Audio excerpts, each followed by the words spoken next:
বাংলাদেশের 1,18,000 বর্গ কিলোমিটার জলসীমার মধ্যে তীর থেকে 200 নটিক্যাল মাইল পর্যন্ত বিস্তৃত অর্থনৈতিক সমুদ্র সীমায় মাছ শিকারের অনুমতি কেবল বাংলাদেশি জেলেদের।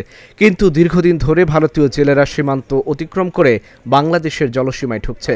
বিশেষ করে মাছ ধরার মৌসুমে এই অনুপ্রবেশ বেড়ে যায় কয়েক গুণ।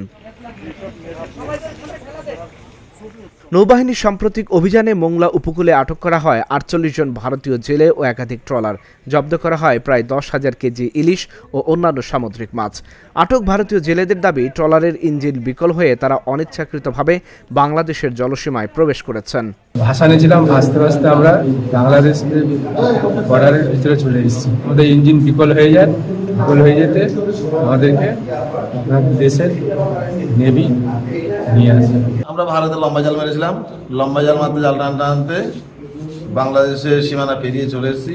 আসার পরে দেখি আমাদের নেভি তাড়াতে আমরা তাড়াচ্ছি, ছুটতে ছুটতে দেখি মেশিন ফলস হয়ে গেছে।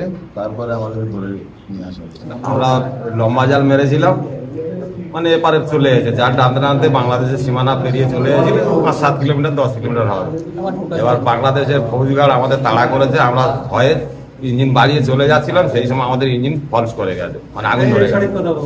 ভারতীয় জেলেরা ইচ্ছাকৃতভাবে বাংলাদেশের জলসীমায় ঢুকে মাছ লুট করে নিয়ে যাচ্ছে বলে অভিযোগ স্থানীয় জেলে ও মৎস্যজীবী নেতাদের।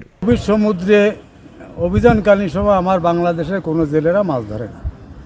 এই মতো অবস্থায় এবছর ইন্ডিয়া প্লাস বাংলাদেশ অভিযানটা একই সাথে পড়াতে আমরা খুব খুশি ছিলাম। কিন্তু পরবর্তী সময় আমার সুন্দরবনের কোনো পাস পারমিট নাই, আমার জেলেরা এগুলো সমুদ্রে যায় না। এই সময় ভিতরে দেখা যাচ্ছে ইন্ডিয়ার থেকে যে ট্রলারগুলো ফিশিংগুলো করতে আসে, তারা এসে আমাদের দেশের মাছগুলো ধরে নিয়ে আসছে, আমাদের চোখে ফাঁকি দিয়ে, আমাদের প্রশাসনের ফাঁকি দিয়ে এগুলো মাছ অবিরতও তারা ধরতেছে। স্থানীয় মৎস্য কর্মকর্তারা বলছেন, গভীর সাগরে মাছের প্রাচুর্যের কারণে ভারতীয় জেলেরা সীমানা লঙ্ঘন করছে, যা দেশের সামুদ্রিক সম্পদের জন্য বড় হুমকি। সাগরে যে 58 দিনের যে অবরোধ সরকার কর্তৃক যে টাইমটা ঘোষণা করা হয়েছে, প্রতি বছর নেই এবছরও পালিত হয়েছে। তো এই অবরোধের কারণে আপনারা জানেন বঙ্গোপসাগরের যে আমাদের সোর্স অফ নো গ্রাউন্ড সহ অন্যান্য যে 4টা ফিশিং গ্রাউন্ড আছে, এই এলাকাতে প্রচুর পরিমাণ মাছ পাওয়া যায়। ভারতীয় জেলেরা এই মাছ পাওয়ার সুবিধার্থে, অর্থাৎ বন্ধ থাকার পরপরই যে মাছের প্রাচুর্যতা অনেক বেশি লক্ষ্য করা যায়, এই সুযোগ বা সময়টাকে কাজে লাগায় আসলে তারা অবৈধভাবে আমাদের দেশে প্রবেশ করে। চলতি মাসে পরিচালিত অভিযানে বিপুল পরিমাণ মাছ ও একাধিক ট্রলার জব্দ করা হয়েছে বলে জানান মোংলা থানার ভারপ্রাপ্ত কর্মকর্তা।